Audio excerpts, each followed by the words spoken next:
Comment calculer des pourcentages ou avec des pourcentages, c'est utile pour des choses de la vie courante comme calculer un pourcentage de réussite au basket ou une quantité de sucre dans un gâteau. Après quelques matchs, 3 joueurs comparent leur réussite au tir à 3 points. Le premier a mis 7 shoots sur 25, le deuxième 2 sur 5 et le troisième 5 sur 14.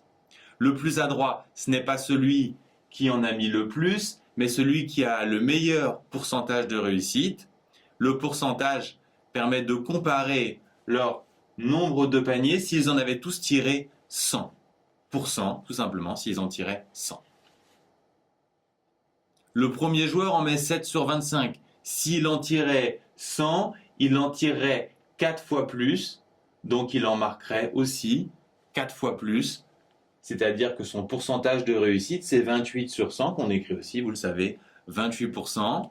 0,28, c'est l'écriture sous forme de fréquence, un nombre entre 0 et 1. Je vous rappelle que la fréquence est entre 0 et 1, parce que le plus grand pourcentage, c'est 100%, qui correspond justement à 1. Pour le deuxième joueur, 2 sur 5, s'il tirait 100 tirs, il en tirerait 20 fois plus. Donc il en marquerait 2 fois 20, 40. Donc son pourcentage est de 40%. Pour le troisième, il est difficile de trouver un passage simple entre 14 et 100. Le plus simple, c'est de prendre la calculatrice. On tape 5 divisé par 14. On trouve directement la fréquence qu'on peut traduire en pourcentage en multipliant par 100. Bien sûr, le joueur le plus adroit, c'est le deuxième joueur. Vous mangez 30 grammes de biscuits, c'est indiqué sur le paquet qu'il y a 22% de sucre et vous cherchez à savoir la quantité de sucre. C'est pas forcément évident de tête. Par contre, le lait, c'est écrit 50%, c'est beaucoup plus facile.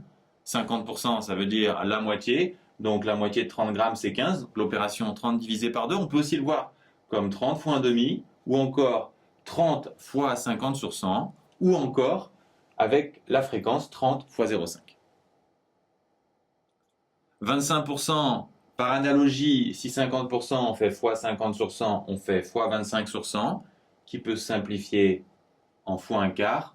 Donc en fait, on peut trouver le résultat en faisant 30 divisé par 4, 7,5.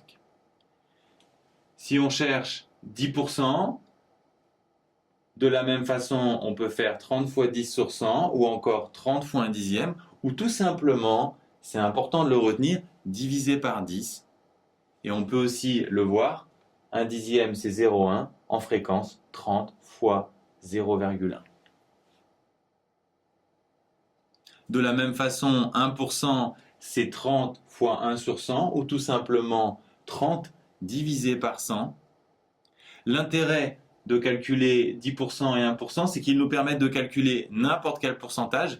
Par exemple, 22% peut facilement se décomposer avec des 10% et des 1%. Si on sait que 10% de 30, c'est-à-dire 30 divisé par 10, c'est 3, et 1%, 30 divisé par 100, c'est 0,3, on trouve facilement que 22%, c'est 6,6. Cette méthode de calcul de tête permet d'avoir rapidement un ordre de grandeur, mais bien sûr, pour un calcul précis et quand les nombres se compliquent, on applique la méthode que vous connaissez tous.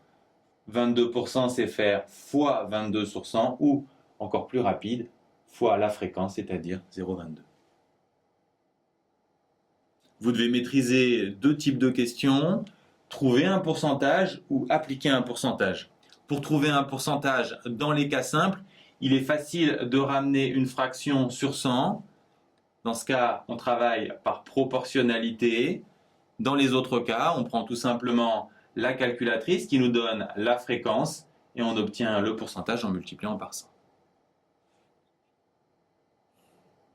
Quand vous devez appliquer des pourcentages, il y a des cas simples qui peuvent se transformer en des divisions. 50%, 25%, 10%, 1%. 50% c'est divisé par 2. 25% c'est divisé par 4. 10% divisé par 10. 1% divisé par 100. Quand les calculs ne sont pas trop compliqués, on peut obtenir un pourcentage en le décomposant avec 10% et 1%. 10% de 40, c'est 4. 1% c'est 10 fois plus petit, donc 0,4. Si 10% c'est 4, 30% c'est le triple, donc 12. 1% en multipliant par 7, on obtient 7%, et ensuite, il suffit d'ajouter. Dans les cas plus compliqués, bien sûr, vous prenez la calculatrice. 37%, c'est tout simplement multiplié par 0,37.